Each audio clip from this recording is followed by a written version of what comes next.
పార్వతికి పెద్ద గొడవ. శివుడేమో మగవాళ్ళు గొప్ప అని, పార్వతి ఏమో ఆడవాళ్ళే గొప్ప అని.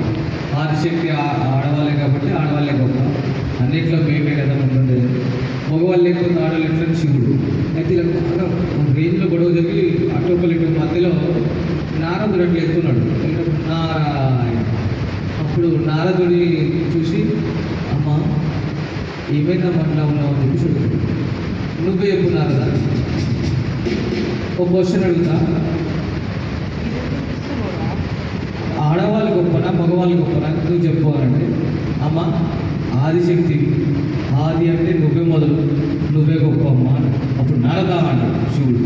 నరదా అంటే అయ్యా అయ్యా అయ్యా అయ్యా, ఎంతైనా నువ్వు మగవాళ్ళు తండ్రివి, నువ్వు లేని లోకం లేదు, నువ్వే గొప్ప తండ్రి అని.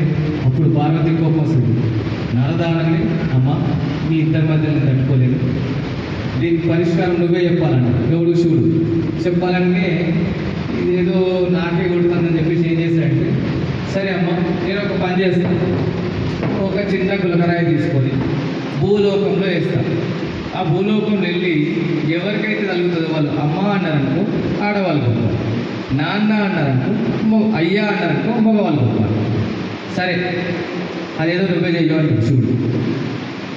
ఒక రాయి తీసుకొని నారదుడు అట్లా వేస్తుంది రాయి, అది టొయ్ టొయ్ టొయ్ ఇంకా ఒకటి వెళ్తుంది, ఓడాయన చాలే అంటే